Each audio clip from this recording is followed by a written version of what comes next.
햇살의 책장. 오늘 읽어드릴 책은 마크 맨슨의 신경끄기의 기술입니다. 오늘은 3장 왜 너만 특별하다고 생각해의 내용 중 일부를 읽어드리겠습니다.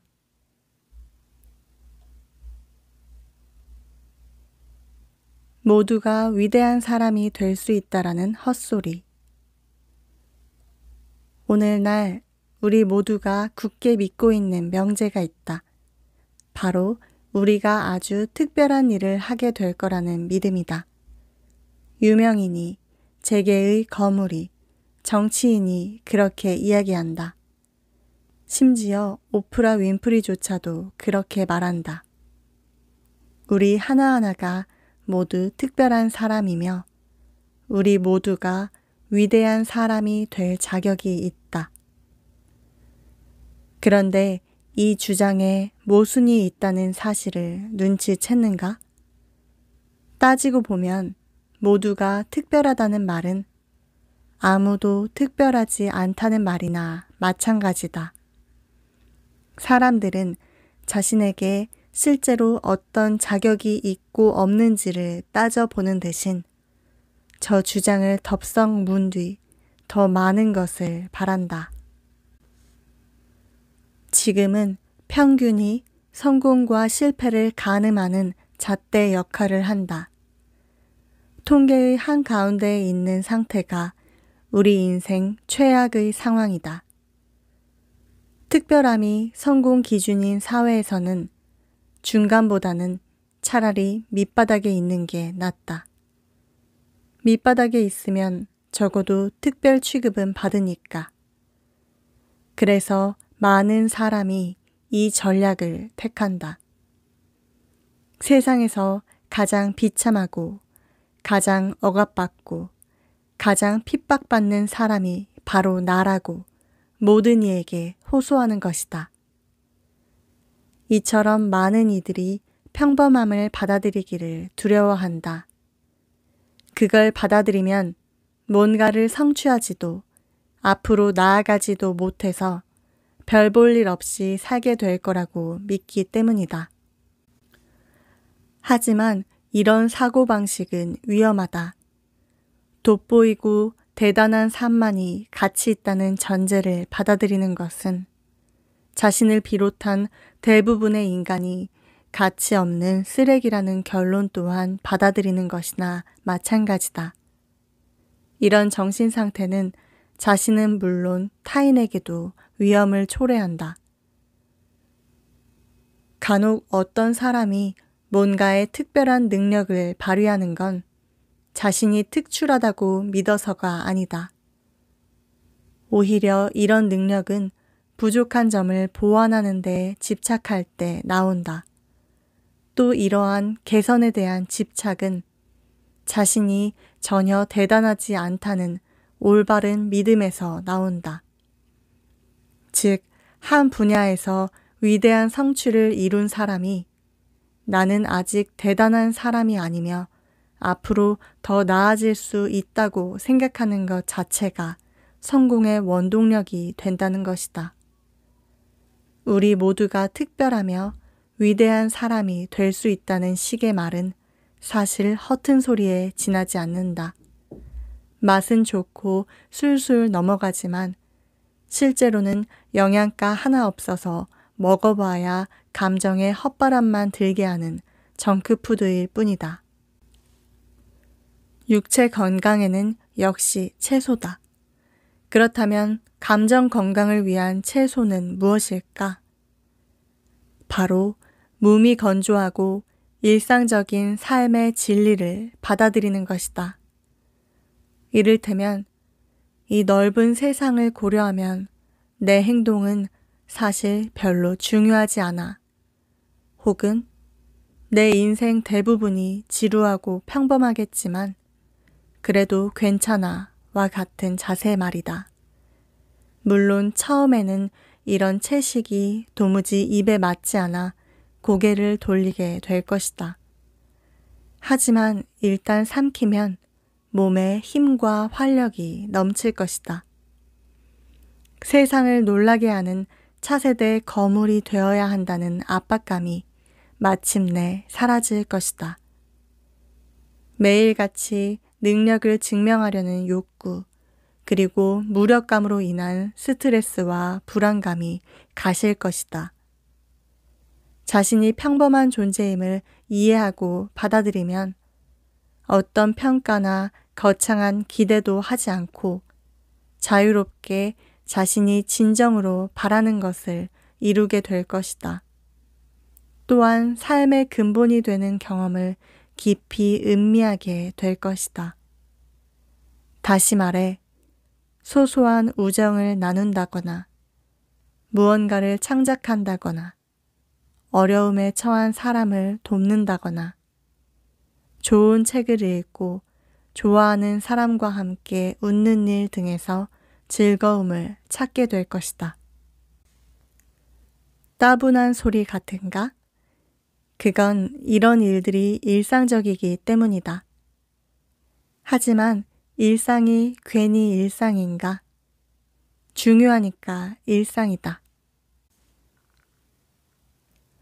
사실 나 혼자만의 문제 같은 건 존재하지 않는다. 당신이 경험하는 문제를 수많은 사람이 과거에 겪었고 지금도 겪고 있고 미래에도 겪을 것이다. 주변 사람들 또한 그럴 것이다. 당신에게 생긴 문제나 당신이 느끼는 고통을 과소평가하는 게 아니다. 피해자 신용도 때를 봐가며 하라는 소리가 아니다. 내가 하고 싶은 말은 하나다. 당신은 특별하지 않다. 당신은 유망주도 아니고 실패자도 아니다. 불교의 가르침에 따르면 자아란 각자가 제멋대로 만들어낸 관념일 뿐이며 우리는 내가 존재한다는 생각 자체를 버려야 한다.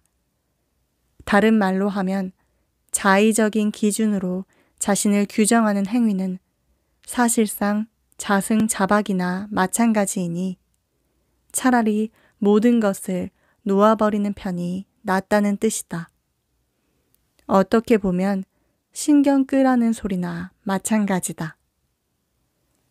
좀 삐딱하게 들리지만 이런 마음가짐으로 살아갈 때 얻을 수 있는 심리적 이점이 있다.